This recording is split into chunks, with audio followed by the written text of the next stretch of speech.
en, en que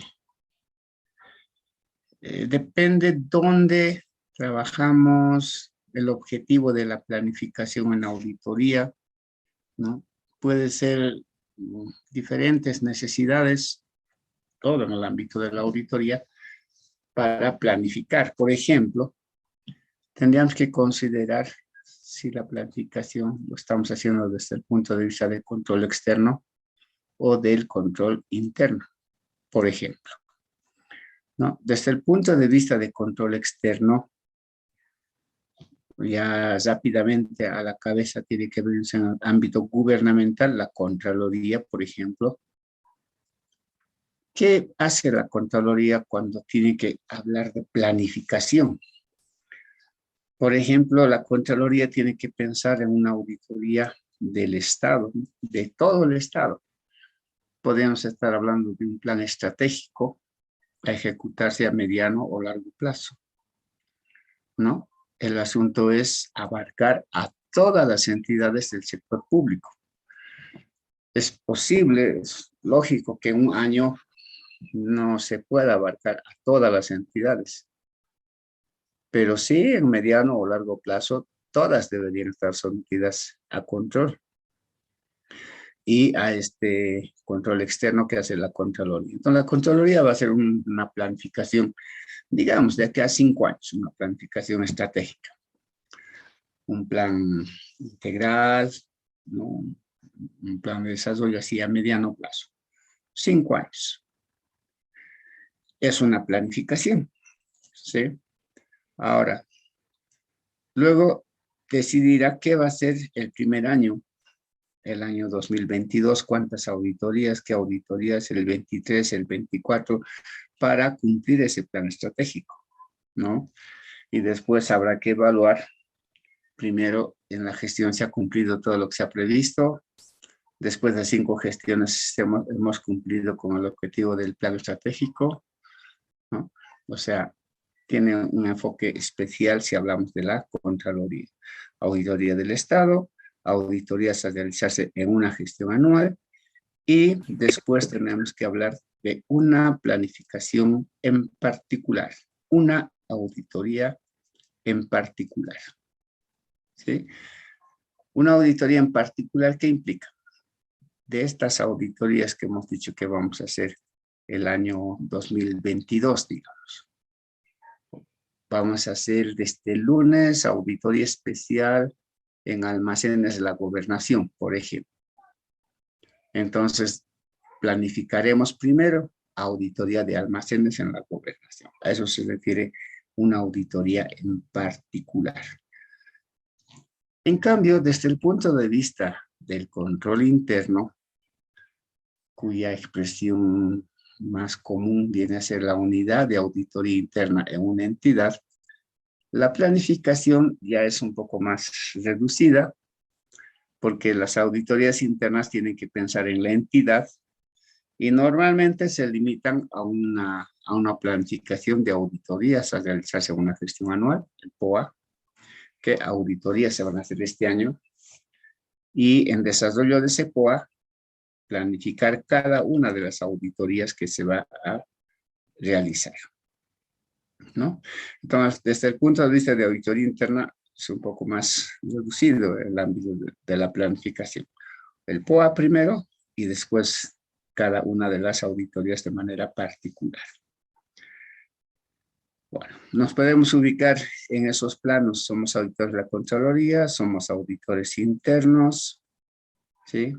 Estamos haciendo plan operativo anual, vamos a hacer una auditoría en particular, o sea, dependerá del objetivo, pero la planificación siempre va a estar presente en nuestro trabajo.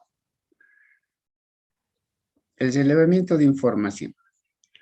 El relevamiento de información es recopilar, analizar información útil de las entidades del sector público, apuntado a realizar una buena planificación, ya sea que hablemos desde el punto de vista de la Contraloría, la auditoría externa, o desde el punto de vista de una unidad de auditoría interna. Claro, y el objetivo que obviamente estamos persiguiendo con el tipo de auditoría. ¿A qué ayuda el relevamiento de información? Puede ayudar a definir, por ejemplo, el tipo de auditoría a realizar. Vamos a analizar información de las entidades y con ese relevamiento podríamos determinar qué tipo de auditoría es necesario o es urgente la realicemos o es prioritario, ¿no? Realizar. Puede ser auditoría financiera, puede ser auditoría operacional, especial, ¿no? Por ejemplo, supongamos que quisiéramos hacer auditoría financiera en el municipio, por decir. Queremos hacer auditoría financiera. No hemos hecho el año pasado, no hemos hecho el año pasado, y como Contraloría queremos hacer ahora. Pero averiguamos con el relevamiento de información si hay estados financieros ya concluidos, ¿no? Y si hoy día que queremos hacer la auditoría no hay estados financieros, entonces no vamos a poder hacer la auditoría financiera. ¿No ve? ¿Para qué siquiera poner en el POAC o pretender hacer una auditoría si no hay estados financieros? Tal vez lo hagamos de aquí a unos 3 meses, ya tendrán estados financieros, pero en este momento no lo podemos hacer, ¿no? Y el relevamiento, no sé de eso. Supongamos que ya hubiese vencido el plazo para presentar estados financieros, que es este fin de mes ya. Ha vencido el plazo y no hay estados financieros. Puede ser que hagamos auditoría especial, puede ser. Ahí vamos a establecer indicios de responsabilidad porque no hay estados financieros, por ejemplo, ¿no? Entonces, el relevamiento de información es útil para eso, para ayudarnos a planificar. Además, un relevamiento de información nos va a permitir determinar el grado de auditabilidad. ¿Se puede hacer o no se puede hacer la auditoría? Hay que recordar que la auditoría es un tipo de control posterior. La auditoría es posterior a la ejecución de operaciones. Solo podemos hacer auditoría de algo que se ha ejecutado, ¿no? Entonces, si con el relevamiento determinamos que aún no se ha ejecutado algo, no podemos hacer auditoría, no se puede, ¿no? Con el relevamiento podemos ver que hace 5 años no hacemos auditoría en una entidad. Entonces es importante que lo hagamos ahora, por ejemplo, ¿no? El relevamiento es para eso, para ayudarnos a planificar, ya sea desde el punto de vista de control externo, como hace la Contraloría, o desde el punto de vista de control interno, ¿no? En las entidades como auditores internos, también podemos hacer relevamiento de información. ¿Qué auditorías hemos hecho en 2021? ¿En qué unidades? ¿Qué tipo de auditoría? ¿Sí? ¿Qué tipo de auditoría hemos hecho en 2020? ¿En qué unidades? ¿Qué tipo de auditoría? Eso nos va a ayudar a definir qué podemos hacer este 2022. ¿No ve? El relevamiento es para eso, ayudarnos a planificar. Luego, en la fase 1 hemos hablado de la evaluación del sistema de control interno. ¿Se acuerdan? En la evaluación preliminar hemos llamado. Ahora vamos a hablar cómo se podría hacer esa evaluación. Primero, ¿cuál es el objetivo de hacer esa evaluación preliminar en la fase 1? Hemos dicho, era ver qué nivel de calidad tiene el tema de control interno, qué nivel de confianza le podemos otorgar a ese sistema, ¿no? Hemos dicho que en la medida que hay una confianza buena en el sistema, la probabilidad de encontrar dificultades es menor, ¿no? Porque hay una confianza en el control, debe estar funcionando. Pero si vemos que no hay confianza en el control, lo más probable es que haya más dificultades en una entidad. Entonces, para eso hacemos la evaluación preliminar, ¿sí? Y una vez que hacemos ese nivel de confianza en el control, determinamos, ahí diseñaremos qué procedimientos vamos a utilizar. Tal vez sea de cumplimiento, o tal vez sustantivos, o tal vez ambos, ¿no? Pruebas de cumplimiento y sustantivos, puede ser, pero eso dependerá de la confianza que tenemos en ese control interno.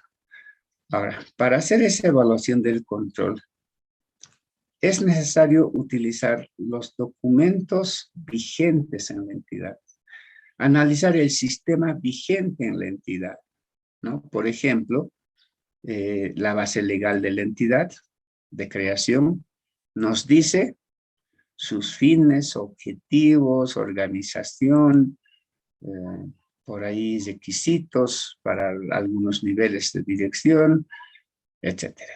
Nos da información. En base a esto podemos evaluar control.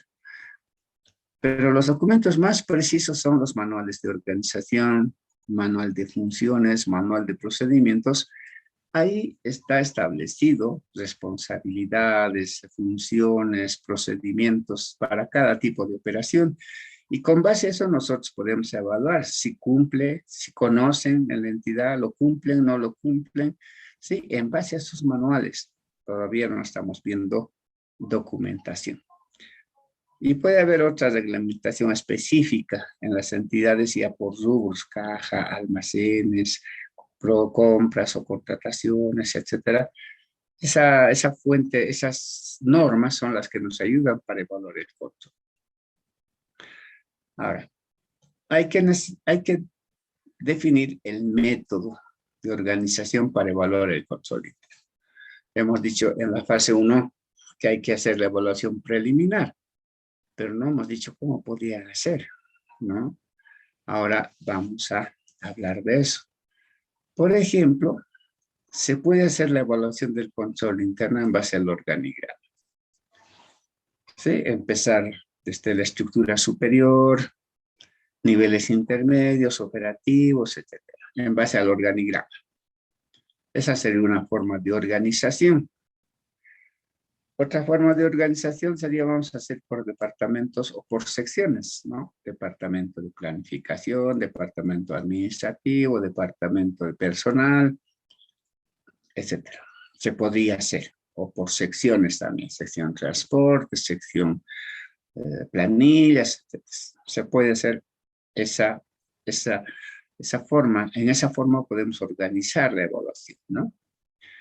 O lo que es más común en el sector público y en muchas entidades es dividir las operaciones en unidades manejables, o sea, todo el conjunto de operaciones se pueden dividir en ciclos de transacciones, ¿no? Identificar ciclos de transacciones.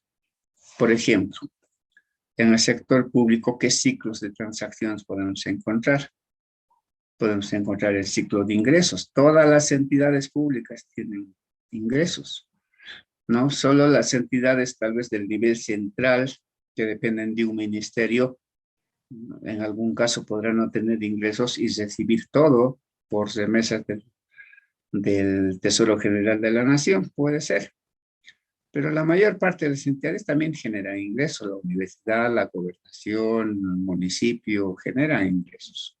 Ese podría ser un ciclo, ingresos. Otro ciclo podría ser gastos y adquisiciones. ¿Sí? Todas las entidades realizan gastos y adquisiciones. Ahora hay que ver las operaciones más típicas, más características, como habíamos dicho, para darle más atención, ¿no? Si una entidad por sí como el municipio, hay mucha contratación de empresas para hacer obras, tengo que darle prioridad a ese proceso, ¿sí? Pero está dentro de gastos y adquisiciones. Otro ciclo que podemos identificar es personal y nómina de pagos, ¿no? Cómo es el sistema de administración de personal, revisar la planilla de pagos, cómputo de días, multas, retenciones, cálculo del RSI/IVA. O sea, todas las entidades trabajan con personal, entonces puede identificar ahí otro ciclo de transacciones. Y finalmente podríamos hablar de finanzas y administración. Entonces, identificados estos 4 ciclos, nosotros podemos hacer la evaluación del control interno en ingresos, evaluación de control interno en gastos y adquisiciones, en personal nómina de pagos y en finanzas y administración. O sea, ¿quién va a tomar la decisión de la forma como evaluamos el control? Seguramente será el supervisor de auditoría o el jefe de comisión de auditoría o el encargado o el director de auditoría, dependerá de la organización de la unidad de auditoría donde estemos participando. Entonces, si nosotros dividimos en ciclos de transacciones, tendríamos que considerar los relativos al control interno en cada ciclo. Ingresos, gastos, personal, finanzas, ¿no? Y en cada ciclo, las áreas susceptibles de tener problemas, ¿no? ¿Dónde podría haber problemas? Para esto es útil hacer un análisis de riesgo, ¿no? El riesgo inherente, por ejemplo. ¿Qué es riesgo inherente? Son riesgos que son propias de las operaciones. Siempre hay un riesgo al hacer una operación, ¿no? Por ejemplo, compramos una computadora y hay la posibilidad de que algún accesorio que no vemos que está dentro de la computadora tenga algún defecto. Es propio de la operación.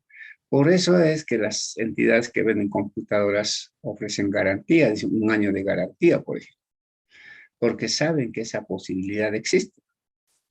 Ese es un riesgo inherente, propio a la realización de las operaciones, ¿sí? Un riesgo de control. Si hemos hablado que el control interno se establece en toda la entidad, son acciones, medidas para alcanzar objetivos, hemos dicho.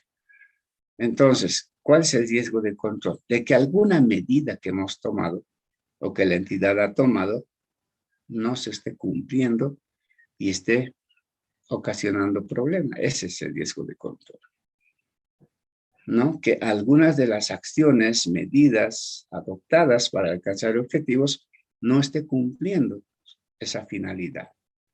Entonces ahí hay riesgo de que el control no esté funcionando. Y el riesgo de auditoría es el riesgo de detección, o sea, de que nosotros como auditores no podamos encontrar algún problema. También hay riesgo, ¿no? En general, en cualquier actividad que hagan ustedes, siempre traten de medir riesgos. Si identifican riesgos, van a poder anticiparse un cacho al riesgo y decir, entonces no hago esto, o entonces hago esto para evitar el riesgo. Es mejor minimizar o eliminar el riesgo. Entonces la probabilidad de alcanzar el objetivo es mayor, ¿no? El análisis de riesgos es importante, entonces, en esto de la evaluación del control interno. Programas de auditoría. Hemos hablado en la fase 1, después de la evaluación del control interno, que se hacen programas, ¿no? Los programas, ¿qué son? Contienen procedimientos, pasos, acciones que vamos a ejecutar en la auditoría establecidos en la fase de planificación, predeterminados si quieren. Se elaboran considerando la información obtenida en la evaluación preliminar del control interno. De acuerdo a la confianza que hemos establecido en el control, diseñaremos qué procedimientos voy a hacer, ¿no? Por ejemplo, si en la fase preliminar del control hemos establecido que en caja no se están cumpliendo algunas normas que están establecidas en la entidad, por ejemplo, garantías del cajero. Por ejemplo, el cajero no tiene la formación como para desarrollar la responsabilidad que se le ha encargado, por ejemplo. ¿Sí? No se hacen arqueos sorpresivos. No, entonces nosotros nos podemos imaginar que si no se hace no se cumplen con esas medidas de control, lo más probable es que haya conflictos en la administración del efectivo. Entonces, ¿qué tenemos que priorizar? Tal vez ahí, tal vez pruebas sustantivas, ¿no? Verificar saldo de las cuentas, un arqueo de caja. Entonces, ¿qué nos está ayudando a definir el procedimiento? La opinión que tenemos del control interno, la información que hemos obtenido del control interno, de la evaluación. Entonces, los programas van a variar según la naturaleza y el objetivo de la auditoría, ¿no? Dependerá si es auditoría especial, de caja, si es auditoría financiera, si es auditoría operativa. Varía, pero en concepto, el programa son procedimientos, pasos, acciones que vamos a desarrollar en la auditoría y se elaboran considerando la información preliminar del control interno. El procedimiento básico de cualquier auditoría se sustenta en la realización de pruebas, ensayos, ya sean de las transacciones, de los estados contables o de las operaciones para determinar su correspondencia con criterios establecidos, ¿no? Cuando decimos pruebas, ensayos, también podemos poner ahí procedimientos, técnicas, ¿no? Pueden ser de transacciones, pueden ser de estados contables, pueden ser de operaciones específicas, depende del tipo de auditoría, para ver, determinar su correspondencia con criterios establecidos. ¿Cuáles son criterios establecidos? Las normas y principios contables, por ejemplo. Las disposiciones legales, por ejemplo. Reglamentos, contratos y otros reglamentos específicos. ¿Sí? Entonces, los procedimientos son los que va a ayudarnos a poder establecer evidencia, la evidencia que va a respaldar nuestro trabajo, nuestro informe. Estos procedimientos, pruebas o ensayos que hagamos y que están en el programa de auditoría, normalmente explicitan un método, ¿no? Deben explicitar un método. Ahora, hay muchos métodos. Acá yo les estoy citando algunos que están en la aplicación de normas de auditoría del Estado del País de Desarrollo, que es emitido por un organismo internacional. Estos métodos, por ejemplo, vamos a encontrar en programas de auditoría.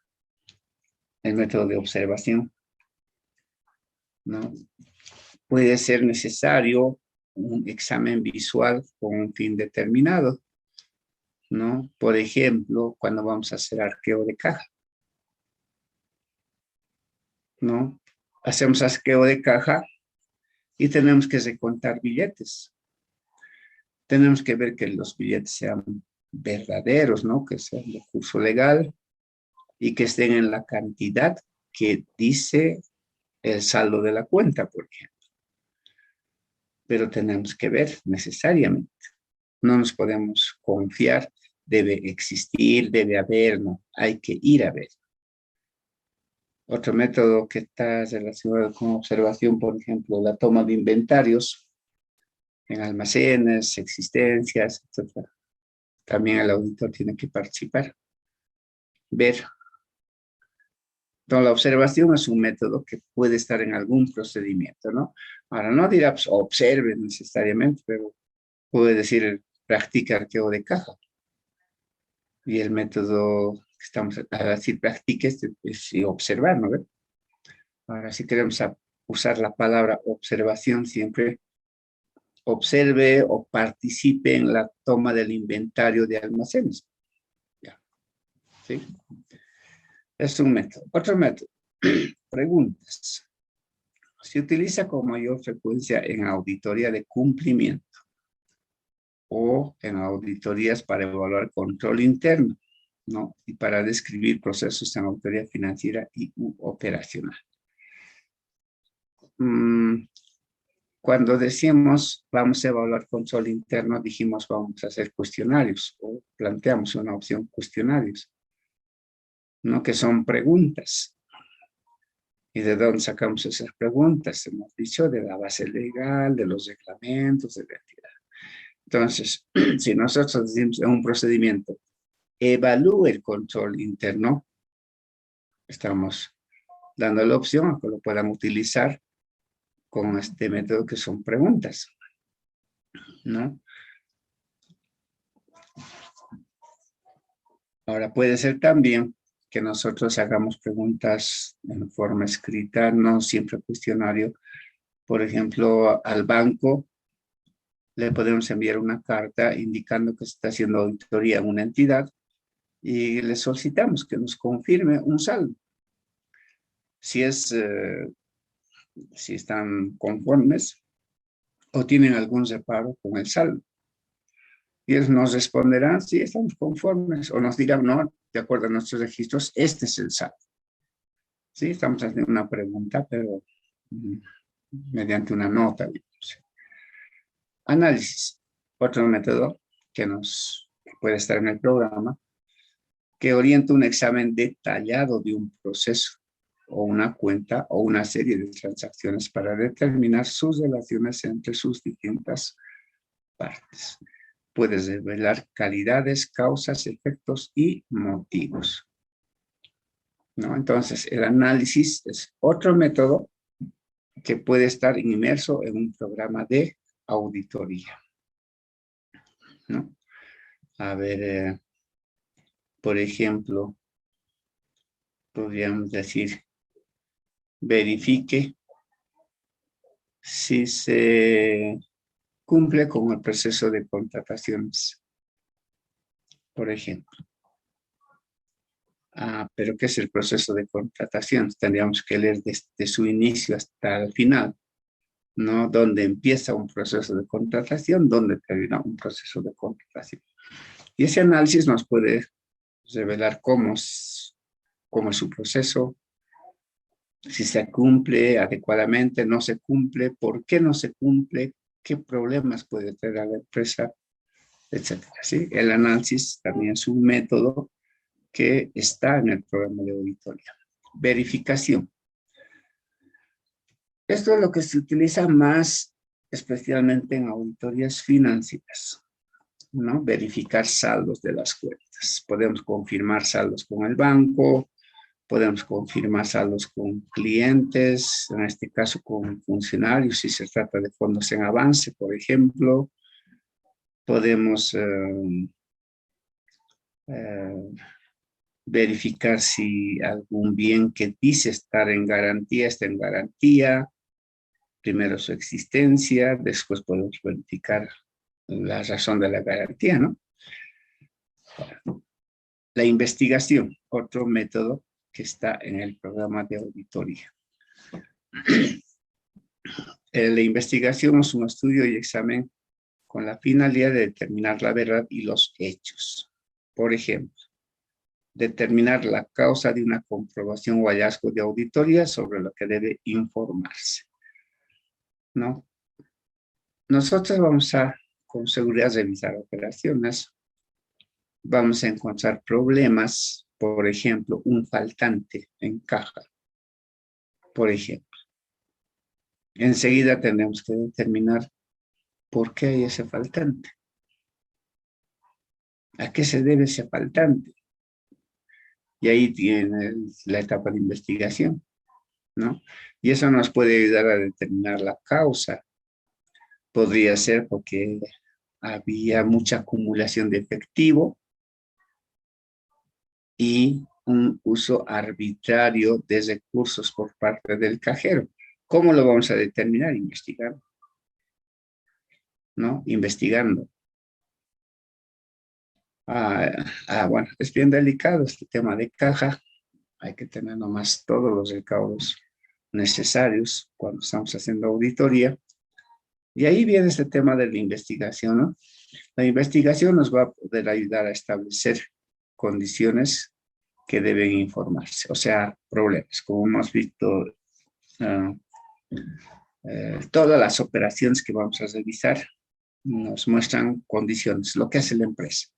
Entonces, podemos encontrar esas condiciones que deben informarse, los más relevantes, y podrá ser necesario precisar el grado y los factores causales, ¿no? ¿Por qué se han originado esas condiciones que debemos informar? Y finalmente está la evaluación, que es otro método que va a estar en el programa de auditoría. Permite formular juicio de valor, ¿no? En base a la información obtenida por los métodos y funciones anteriores, nos podemos un poquito centrar y a ver si podemos emitir juicio de valor. ¿Qué es juicio de valor? ¿Está bien? ¿Está mal? ¿Es irregularidad? ¿Es una contravención nomás? ¿Es un delito? ¿No? Ahí tenemos que evaluar. Así es contravención, habrá indicio de responsabilidad administrativa. Si hay daño económico, habrá responsabilidad, indicio de responsabilidad civil. Si es un delito, habrá indicio de responsabilidad penal, ¿no? O sea, la evaluación nos va a permitir tener un juicio de valor. En realidad, ¿hasta dónde debemos revisar con estos métodos hasta tener juicio de valor? Cuando ya tenemos juicio de valor, ya hemos revisado y podemos decir está bien o está mal, pues errores, deficiencias, delitos, algún tema. Hasta ahí podemos hacer la revisión. Mientras no tengamos juicio de valor, tenemos que seguir revisando, ¿no? Entonces, con base a los métodos anteriores, nosotros podemos sacar una evaluación que va a ir a la conclusión al final, ¿no? Para realizar esta tareita normalmente se requiere conocimientos, criterio y experiencia, ¿no? Para ver qué tan importantes son esos problemas para empezar y si es necesario establecer indicios de responsabilidad, ¿no? Hace mucho acá conocimiento, criterio y experiencia profesional, porque de esta evaluación puede salir un proceso contrario, interno, un proceso civil, un proceso penal. Entonces la evaluación sí hay que hacer con mucho cuidado. Reitero, con base a lo que la información que nos dan estos otros métodos y con base a la evidencia que hemos podido acumular. Y justamente la evidencia viene con este subtítulo de los papeles de trabajo, ¿no? Los papeles de trabajo en realidad constituyen esa evidencia que va a respaldar nuestro trabajo, nuestro informe, ¿no? E incluye los elementos precisos sobre los que el auditor basa su opinión o dictamen, así como los resultados, conclusiones y recomendaciones. Todo lo que digamos en el informe tiene que estar respaldado con papeles de trabajo. Estos papeles de trabajo son, reitero, la evidencia. Con eso nos vamos a defender si nuestro informe es cuestionado, ¿no? La auditoría es una especialidad un tanto hasta ingrata, se podría decir, porque tenemos que hacer notar errores, fallas. Y no, ser humano va a reconocer pues que sí se ha equivocado, que sí ha cometido un delito, ¿no? Es raro. Los más van a saltar, incluso los que son más complicados, los que realmente están en este ámbito de las malas acciones son los que más se molestan, ¿no? Y no dudan en llegar a las amenazas, maldiciones, de todo contra el auditor por haber hecho notar un problema. Entonces, la única forma de nosotros respaldarnos es con estos papeles de trabajo, con evidencia contundente, ¿no? Cualquier reclamo lo vamos a rebatir si tenemos buena evidencia. Si no hay evidencia, también tendremos cuidado, no es hablar nomás. Los auditores hablamos en base a evidencia, no en base a corazonadas, en base a broncas, a sentimientos encontrados, no, eso no hace el auditor, ¿no? Entonces, la realización de las fases de auditoría, las 3 fases que hemos dicho, planificación o ejecución de informe, por ejemplo, deben estar respaldados con evidencia. No tienen que estar respaldados con evidencia, necesariamente.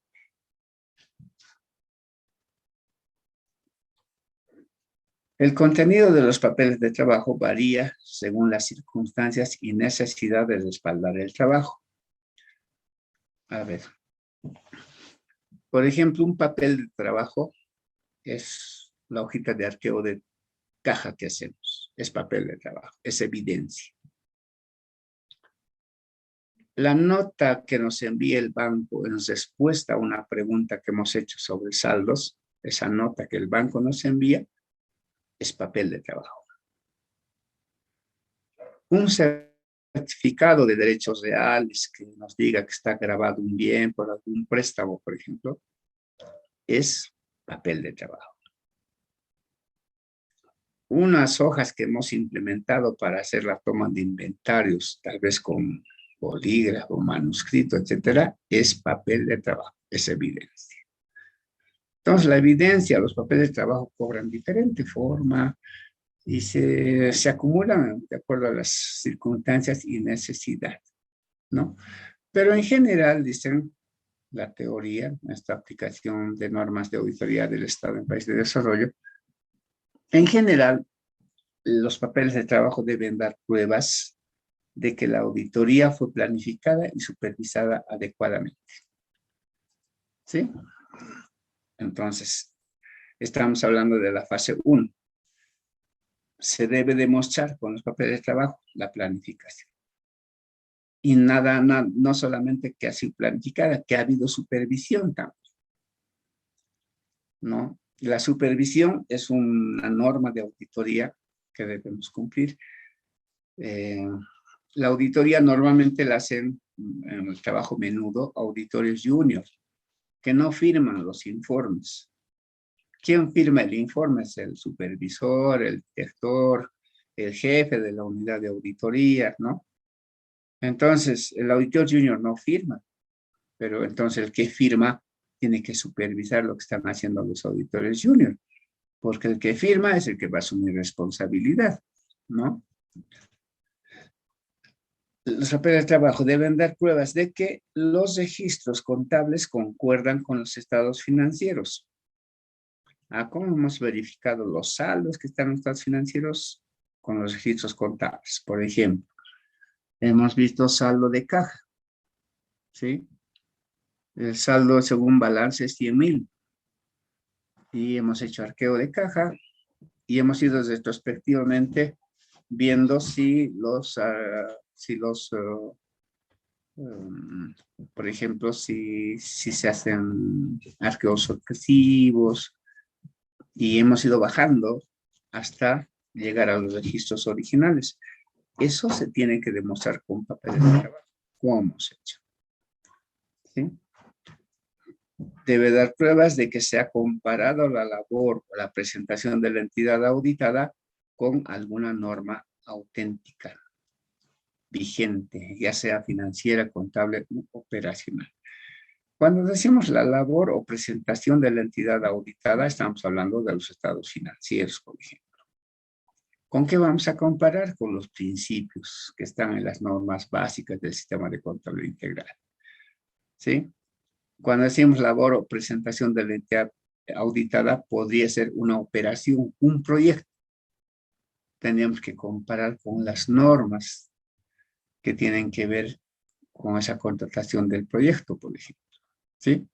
Eso es la auditoría en sí. Lo que nos dan para revisar con alguna norma, disposición, tenemos que comparar. Y de que hemos comparado, tiene que haber evidencia. Eso dice acá. Tiene que haber evidencia. El inciso D. Debe dar pruebas de que se ha evaluado el sistema de control interno como base para determinar el cumplimiento de objetivos de la entidad auditada y efectivizar el grado de auditoría realizado. Hemos dicho, hay que evaluar control interno. ¿Qué métodos pueden aplicar para hacer esta evaluación? Tenemos que documentar los cuestionarios, las respuestas a los cuestionarios y después que de ahí hemos tomado los procedimientos, etcétera. ¿Sí? Y finalmente, los procedimientos de auditoría aplicados. O sea, los papeles de trabajo deben dar pruebas de que los procedimientos de auditoría aplicados fueron suficientes para formarse elementos de juicio. ¿Sí? Hasta dónde nos hemos formado elementos de juicio, hasta ahí era necesario. Y eso tiene que mostrar los papeles de trabajo, ¿no? En la determinación de comprobación o hallazgos, así como para la determinación de opiniones, conclusiones y recomendaciones. Tiene que, entonces, los papeles de trabajo tienen que mostrarnos que lo que hemos hecho en procedimientos han sido los necesarios para definir una posición que va a estar plasmado en las comprobaciones, en las opiniones, en las conclusiones y en las recomendaciones. Si nosotros observamos estos requisitos o contenido que deberían tener los papeles de trabajo, lo más seguro es que vamos a tener evidencia objetiva, contundente, como dicen, evidencia suficiente y competente, dicen la mayor parte de los auditores, ¿no? Entonces, eso nos ayuda a medir la calidad de los papeles de trabajo. No es ir a fotocopiar todo lo que la entidad nos está para revisar. Eso no vamos a duplicar nomás los papeles y ¿qué depósito nos va a aguantar para guardar tanto papel? Los papeles de trabajo tienen que ser los necesarios, los contundentes y que tienen que ver con el informe que estamos haciendo. No tiene sentido, reitero, copiar todo, fotocopiar todo. ¿Para qué? Gastar nomás y nuestros papeles de trabajo van a ser archivos, no sé,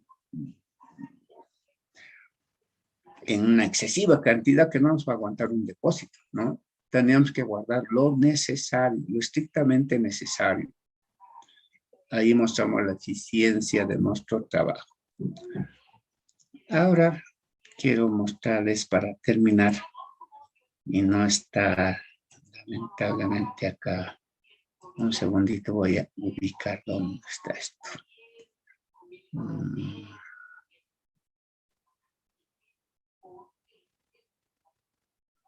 Pues.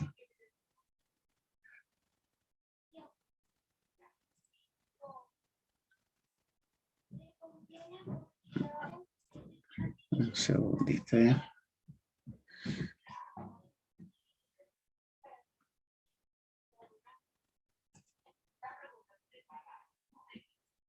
Ya, acá está.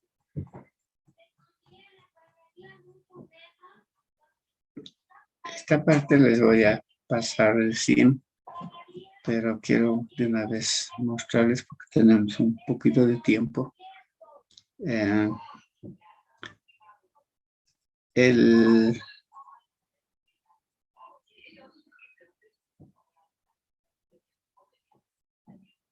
Esta fase de la planificación, se ve esta parte que es memorándum de planificación, ¿sí?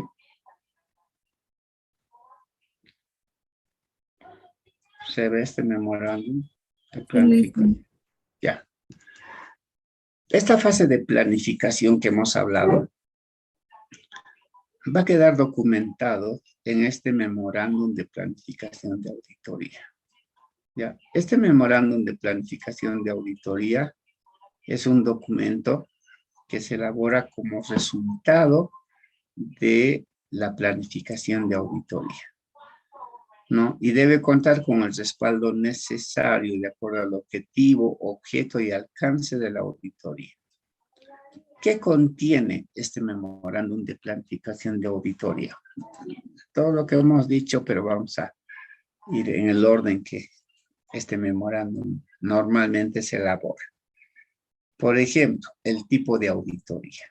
Lo primero que debe decir, que se va a realizar un tipo de auditoría financiera, operativa, especial, ¿sí?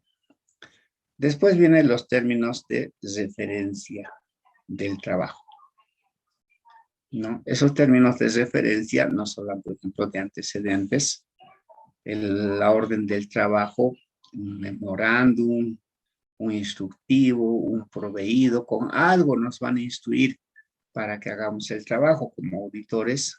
No se dé el caso de que un auditor se aparezca en cualquier entidad y voy a hacer auditoría. No hay eso. Tiene que haber una orden, un memorándum de una autoridad superior para que haga la auditoría. Ahora, el objetivo de la auditoría. Si es estados financieros o auditoría de estados financieros, el objetivo será dictaminar sobre la razonabilidad de la información. Si es auditoría operativa, será opinar sobre el grado de eficacia, eficiencia, economicidad de las operaciones. Si es auditoría especial, será opinar independientemente sobre el cumplimiento del ordenamiento jurídico legal vigente, por ejemplo. ¿Sí? Ese es el objetivo. Luego se colocará el objeto, qué es lo que vamos a revisar, dónde vamos a revisar, ¿sí? El objeto de examen. El alcance, que es el periodo de auditoría. Por ejemplo, si es una auditoría financiera, será del 1 de enero al 31 de diciembre, por ejemplo, del 2021. Ese es el alcance. Si vamos a hacer una auditoría de un proyecto que ha durado 10 años, desde el principio hasta la entrega final, ese será el alcance, los 10 años, ¿no? Luego habrá que mencionar la metodología. Ahí normalmente se coloca el enfoque de auditoría. Vamos a usar pruebas de cumplimiento o pruebas sustantivas, o vamos a usar las dos. Algunas técnicas también podemos escribir, cuestionarios, entrevistas, verificaciones, comprobaciones, etcétera, y metodología. Disposiciones aplicables. ¿Qué disposiciones se aplican en relación al alcance, ¿no? Por ejemplo, si nosotros vamos a hacer auditoría financiera del 1 de enero al 31 de diciembre del 2021, tenemos que ver las disposiciones que estaban vigentes el 2021, desde enero. Si vamos a hacer una auditoría de un proyecto que ha empezado hace 10 años, tendríamos que ver hace 10 años qué normas estaban vigentes, con qué normas ha empezado ese proyecto. ¿Sí? A eso se refiere disposiciones aplicables. Tiene mucha relación con el alcance, porque de este periodo tenemos que ver qué disposiciones estaban aplicables. La responsabilidad por el informe es una declaración de nuestra responsabilidad. Las entidades hacen sus operaciones, sus estados financieros, ellos son responsables. No porque hagamos auditoría, nosotros vamos a asumir responsabilidad ajena. Nosotros somos responsables por nuestro informe. De eso vamos a responder y eso hay que declarar. Actividades y fechas importantes. Cuando inicia, fase 1, fase 2, 3, etcétera, etcétera, se coloca ahí. Eso va en los términos de referencia. Conocimiento de la entidad. ¿Sí? Base legal, estructura organizativa, misión, régimen económico financiero. ¿Sí? Esto es lo que hemos hablado en la fase de planificación, pero ahora estamos colocando como parte del memorándum, que hay que escribir, hay que decir, ¿no? Que tiene su estatuto orgánico, que tiene su ley orgánica, su decreto de creación, sus reglamentos, manuales, etcétera. Como su régimen económico financiero, ¿sí? Desde recaudo de ingresos, depende del gobierno central, etcétera. Eso hay que colocar.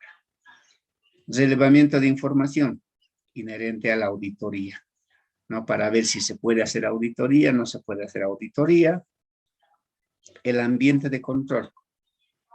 Cuando nosotros decimos vamos a evaluar control interno, es justamente para tener un concepto del ambiente de control.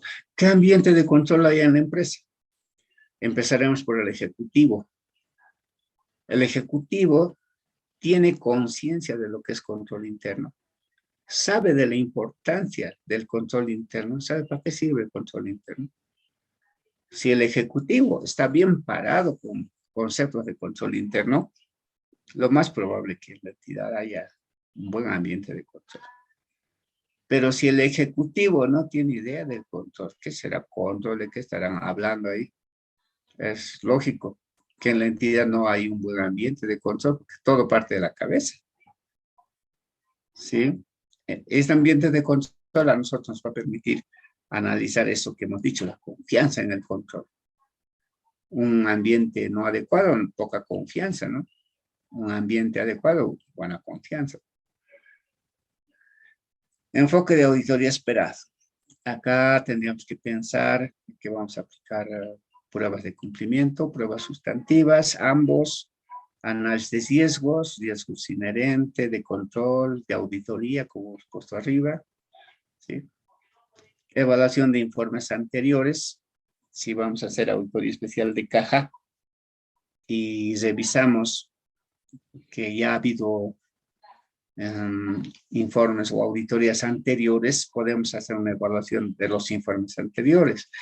Las recomendaciones que se han cumplido, no se han cumplido, ¿en qué parte?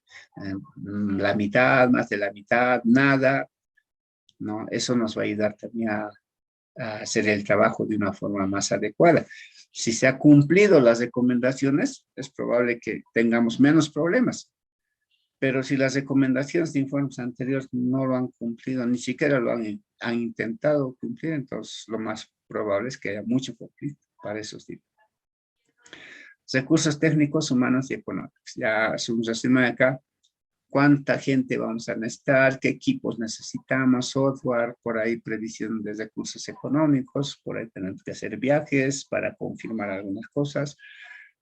Todo eso vamos a saber con la planificación que estamos realizando. Y al final colocamos un cronograma de tiempo, ¿no? Cuándo vamos a empezar la auditoría, por persona, por miembro que está en la comisión, y cuándo vamos a entregar el trabajo, cuándo vamos a concluir, ¿no? Un cronograma de tiempo.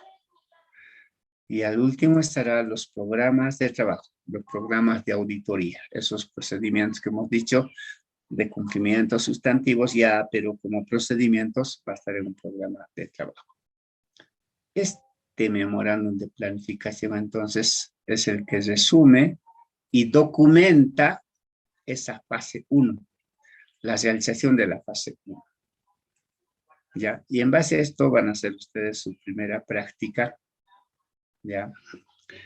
Lo ideal es que puedan visitar una unidad de auditoría interna. Ya hay algunas entidades que están atendiendo normalmente y pueden ustedes apersonarse a una entidad pública que tenga auditoría interna y solicitar, les puedan facilitar un MPA de cualquier auditoría de cualquier año. Eso es lo ideal para que puedan interactuar y conocer también una unidad de auditoría interna. Pero si no pueden ir a una unidad de auditoría interna vía internet, no, busquen en internet, hay un sinnúmero de MPAs. Ubiquen un MPA de cualquier tipo de auditoría, no importa si es especial, financiero, operativo, cualquier tipo, un MPA, pero ahora vamos a volver a los tiempos antiguos, pues. Transcribir de forma manuscrita un resumen de ese MPA. Un resumen, serán 3, 4 hojas máximo. Hay MPAs que son como textos, son 20, 30 hojas, no tiene sentido copiar, pero podemos dar un pequeño resumen, ¿no? Ese pequeño resumen tiene que ser tomando como referencia los 10 puntos que hemos mencionado acá, ¿no? Resumen, 2, 3 hojas, máximo 4, mucho sería 4, pero por ahí, pero no más, ¿no? Un resumen de un MPA, reitero, de cualquier tipo de auditoría, incluso privado o público, ¿ya? Lo ideal es público, pero por ahí en internet no ubica, bueno, no importa. Y transcriban un resumen de ese MPA. Así van a mecanizarse más o menos en su contenido y van a saber de qué se trata. Este MPA, ¿saben cuándo lo van a hacer? Con detalle y de una forma más formal, cuando hagan su trabajo dirigido, los que hagan trabajo dirigido.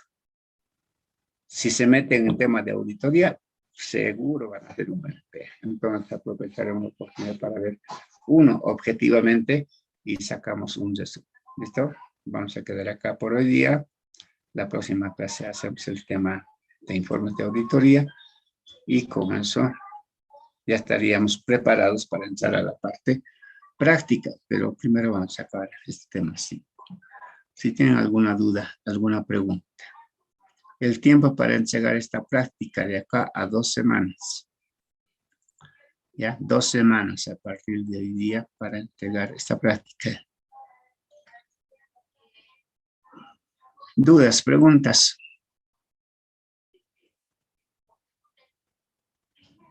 Nada. Provecho. Buenas tardes.